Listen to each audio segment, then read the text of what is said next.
আসসালামু আলাইকুম, শিকড়ে গ্রোতে স্বাগতম।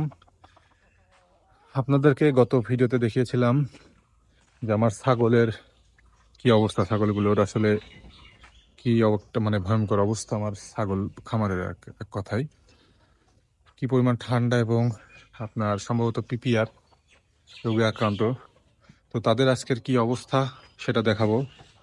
চলেন যাই, দেখি কি অবস্থা তাদের। ডাক্তারের পরামর্শ অনুযায়ী আমরা এখন কিছু ভিটামিন এবং মিনারেলস ওদেরকে দিব। পানির সাথে ওষুধ খাওয়ানো খুব সহজ, সেই জন্য আমরা এই পানির সাথে আমরা ওষুধগুলো মিশিয়ে ছাগলগুলোকে দেওয়ার চেষ্টা করব, যাতে ওরা সহজে খেয়ে নিতে পারে। এখানে আসলে অনেক ধরনের ওষুধ দিয়েছে ডাক্তার, তার মধ্যে এখন আমরা বিকালে কিছু মিনারেলস এবং কিছু ভিটামিন দিচ্ছি শুধু, আর ওদের সকালে কিছু ওষুধ চলে ঠান্ডা এবং অন্যান্য রোগের। তো এইভাবে মিক্স আসলে করলে সুবিধা হয়, ছাগলগুলোকে খুব সহজে খাওয়ানো যায় প্রত্যেকটা ছাগলকেই। আর এখানে হচ্ছে আমার ঘাস, এই ঘাসের ঘরের মধ্যে এই মুরগিগুলো একদম অপরিষ্কার করে রাখে, ঘাস টাস ছিটায় রাখে পা দিয়ে। তো চলেন যাই, এখন ওদেরকে আসলে আমাদের ওষুধগুলো খাইয়ে দিতে হবে।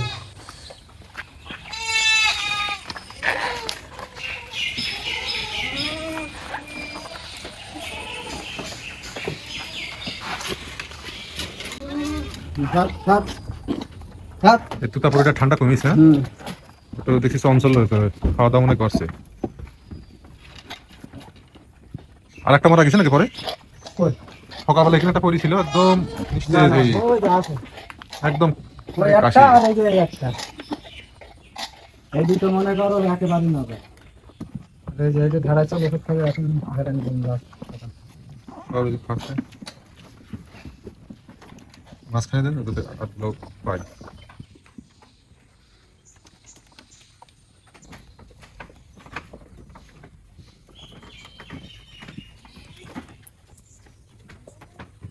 খাওয়া চলছে।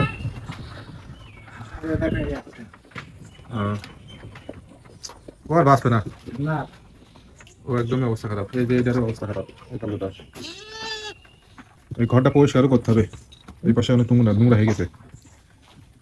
তাহলে কতদিন হাঁটবে? এখন 3-4টার অবস্থা খুব খারাপ, আর এগুলো মোটামুটি একটা দুটো ভালো আছে।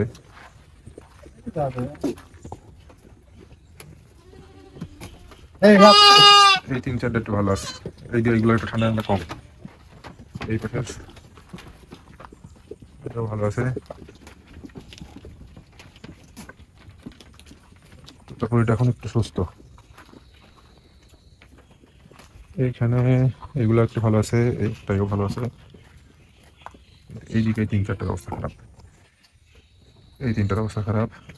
এটাও আছে মোটামুটি, এটাও অসুস্থ ছিল। এটার অবস্থা খুব বেশি খারাপ। ওখানে ওই দুটারও তেল দেখলে বোঝা যাচ্ছে।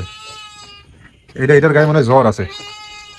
ওরে খাস তো মাথা সবই ঠিক আছে, মাথা সব ঠিক আছে। এই যে যে দাঁড়ায় আছে যেটা, হ্যাঁ ওইটা তো ঘরে বলি নাই।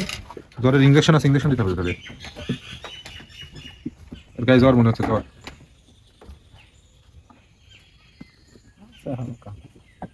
ওগুলোর পশমও পাতলা হয়ে গেছে। পানির মধ্যে দিয়ে ওষুধ খাওয়ানো সহজই হয়, একবার সবাই খেয়ে নিল। হ্যাঁ, এত গরম পড়লে আরো বেশি খাইতে। এখন আবার ঠান্ডা সমস্যা হবে কিনা পানি খেয়ে বেশি।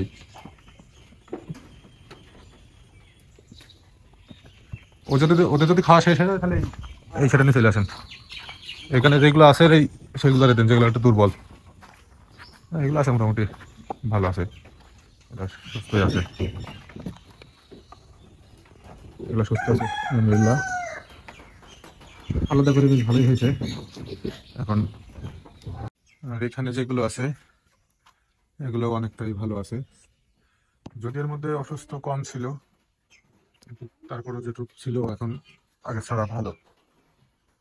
কিন্তু ওই বাচ্চাগুলো খারাপ অবস্থা, এগুলো আলহামদুলিল্লাহ এখনো পর্যন্ত ভালো আছে, আমাদের কোনো অসুবিধা নাই। এইগুলা এদেরকে দেন, ওই পাঠাটাকে দেন, এগুলা খাক, ভিটামিন মিনারেল খাইলে আর একটু ঝরঝরা হবে শরীর।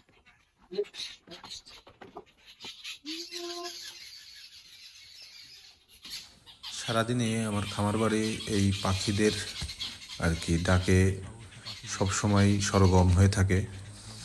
এরা খুব নাচানাচি করে এবং গাছের ডালে একসাথে বসে ক্যাচর ম্যাচর করে। এই পাখির নাম জানি আমি ক্যাচর ম্যাচর, কিন্তু আপনারা যদি জেনে থাকেন অন্য কোনো নাম জানাবেন কমেন্টসে। গরু, মুরগি, শালিক পাখি সব একসাথে। এদেরকে আসলে এদের পাশে আশপাশে দেওয়া উচিত, এর মধ্যে টয়লেট করে নোংরা করে। যা যা যা যা। এই মুরগিগুলো আটকানোর জন্য ব্যবস্থা যেটা করছিলাম আপনারা দেখলেন, ওইটাতে আমরা ছাগলের বাচ্চাগুলো রাখছি। মানে আমি প্রথম যে শেডটা দেখালাম, যে শেডে ওষুধ খাওয়ানো হলো, যারা আমার ভিডিও নিয়মিত দেখেন ওরা জানেন, তারা জানেন যে আমার কোন শেডটা কী কাজে ব্যবহার। তো এখন এই মুরগিগুলো আটকানোর ব্যবস্থা করা যাচ্ছে না আপাতত, যার জন্য এইভাবে ওরা নোংরা করতেছে। এতে গরুরও সমস্যা হয়, অনেক সময় ফুড পয়জনিং হয়ে যায়। তো আমরা আসলে তারাই কতক্ষণ পারা যাবে, এটা সবসময় সারা থাকে তো, আর বৃষ্টি কাটার সময় আরও বেশি জ্বালায় এরা। যা যা যা যা। অনেকগুলো দেশি মুরগি আছে, আলহামদুলিল্লাহ এরা সুস্থ আছে। হ্যাঁ, কাঁঠাল মানুষও খাই, মুরগিতেও খাই, মাঝে মাঝে দেখি হাঁসও খাই। হাঁস হাঁসের মধ্যে গুমটি দিয়ে আমাদের বাগানের কাঁঠাল যেগুলো পৌঁছে যায় আমরা নিয়ে এসে রাখি, এগুলো ছাগলকে আমরা পরে কেটে দিই, গরুকে দেওয়া হয়। তো তার পাশাপাশি থেকে মুরগি এবং এই হাঁস, এই চীনা হাঁসগুলো, এতে বৃষ্টিতে ভিজে কী অবস্থা দেখেন। সারাদিন বৃষ্টি হয়েছে আজকে, এখন থেকে বৃষ্টিটা কিছুটা কম, আকাশ অনেকটা পরিষ্কার হয়ে আসছে। হ্যাঁ, এদের খাওয়া দাওয়া শেষ, এরা একদম চারি পরিষ্কার করে খেয়ে ফেলছে, বুঝছেন, শুধু পানি বেড়ে আছে আর কিচ্ছু নাই। এইগুলো হচ্ছে এই 1 সপ্তাহ আগের কেনা, যে নতুন আমার লাস্ট যে গরু কেনার ভিডিওটা, এখানের এই 3টা, আর এই যে একটা মুঘল, যে এটা আমার আঙুলের মাথায়, এই 4টা গরু কিনছিলাম। তো এদেরকে এই শেডে নিয়ে আসা হয়েছে কোয়ারেন্টাইন শেড থেকে। আমার কোয়ারেন্টাইন শেডটা ঠিক এখানে, অনেক ঝোড় জঙ্গলের জন্য দেখা যাচ্ছে না, ঠিক কচু গাছের ওই পাশেই আমার কোয়ারেন্টাইন শেডটা। আর এখানে হচ্ছে এই শেড, এই শেডে আসলে এদেরকে নিয়ে এসে রাখছি। এখন এরা বেশ ভালো আছে, কোনো রোগ বালাই আল্লাহর রহমতে নাই, একদম ফ্রেশ ছিল, কোনো অসুখ বাসক হয়নি এদের এখনো পর্যন্ত। এদেরকে এখন কৃমির ডোজ এবং অন্যান্য যেগুলো করতে হয় সেগুলো করবো ইনশাল্লাহ।